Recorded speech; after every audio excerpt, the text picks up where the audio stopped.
So, maps are layers of data, and I thought instead of going too conceptual too quickly, I'm just going to show you a map I made, and we'll deconstruct it. We'll take all the layers apart and see what they are and and how they go together.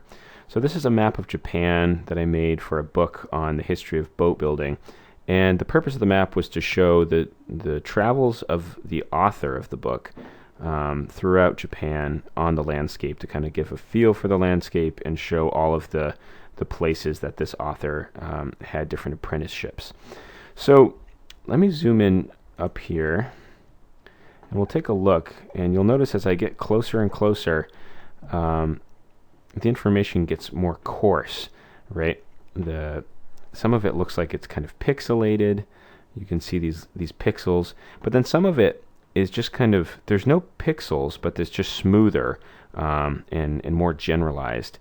As we zoom in, you'll notice that there are several layers. One looks like it's kind of a coastline, one looks like it's the land, and one looks like it's a trail, and another looks like it's the location of a city or something like that. Well, I'm going to tell you that there are really two types of data here. There's raster data, which is the pixel type, and then vector data, which involves points, lines, and then polygons. The ocean is a giant polygon. And these two types of data are almost all of what we'll ever use in a GIS program, especially for your introduction. Points, lines, polygons are vector, and pixels are raster. And the difference is that the computer remembers how the information is stored for each of these just differently. For raster, it says there's a value at every single location, and those locations are kind of put into these square bins, these pixels or cells. And for vector, instead of there ever being pixels, we could zoom in as far as we want. We'd never see a pixel on on a vector data set, because the vector data set, it only remembers the points and lines and polygons. It only remembers the vertexes or vertices of where that information is stored on a coordinate system. So that might be a lot to digest, but just try to remember that we have raster, which always looks like an image, or there's cells, and then vector, which involve these kind of points and lines and polygons in a coordinate system. So don't mean to be redundant, but it is good to be redundant so we can remember things in the future. So what layers do we have? I'm going to kind of shut them all off, and then we'll build the map up from the bottom.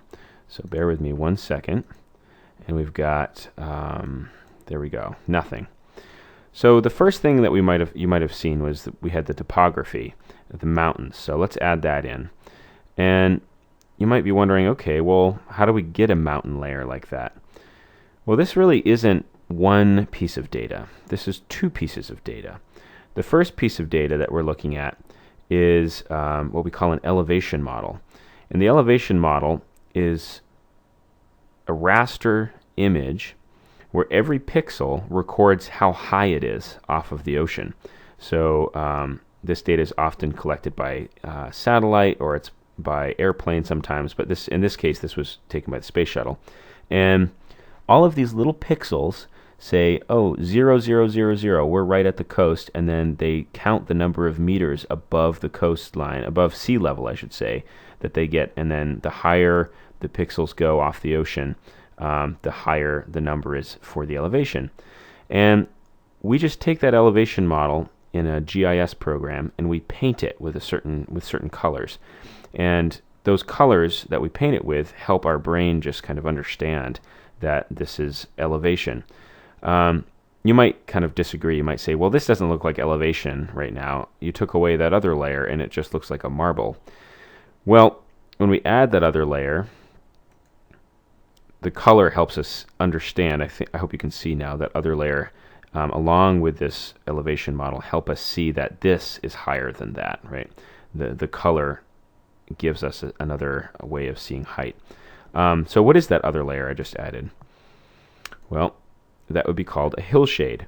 And the hillshade is just a grayscale layer that makes the surface of the Earth look ruffled. And this just makes it look like the surface of the Earth is kind of 3D.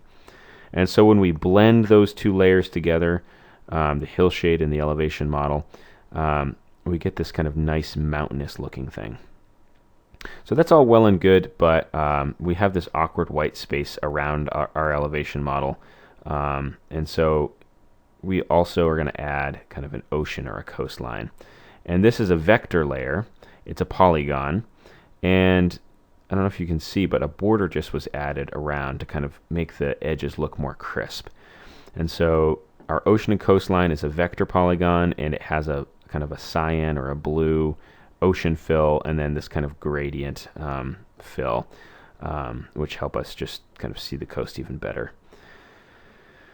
On top of that, we've also got, we have all of our labels and cities, and you might say, okay, well, is that one layer, or is that 2 or 3 layers? Well, it's actually many, many layers, but I'm just going to show you really quickly that the city locators are one layer, one vector layer, and then the text objects are also stored kind of as vector.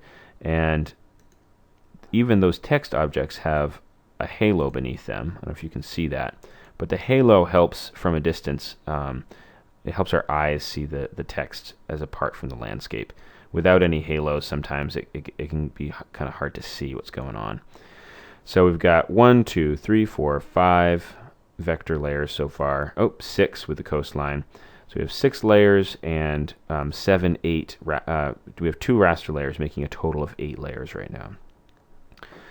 Now, what else did we have? We also had the route that was taken by the author. That's a 9th layer. And you might not be able to see it from this scale, but I'm going to zoom out, and you'll also notice that we have a lakes layer. I just turned on, there's only one lake down there. And then we have one more layer. I don't know if you can remember, but it's the other countries in the mainland. And now this map is pretty much ready to go. And I think that's all there is. And of course, then there's the layout, and the layout is involves making a title and a caption. Usually it involves making a scale bar, and it involves kind of, down here you want to have some kind of note about the scale and projection of your map. So all that is to say, don't be intimidated. Just realize that there's a lot that goes into a map, even if it looks really simple. This particular map has 2 raster layers, the hillshade and the elevation model. They blend together to give us the ruffled feeling of the mountains on the landscape. And then we have a whole bunch of vector layers. We have the ocean, right? We've got the ocean layer right here, and that's the coastline and the blue color. We have the other countries, and that helps define where Japan is in the grand scheme of things. And then we also have the kind of, not the trails, the route across the whole country here. And we'll talk about labels. Labels usually are done in a graphics program, but those are the layers of the map. And let's go on to the next video, and I'm going to talk more about the raster and vector data models.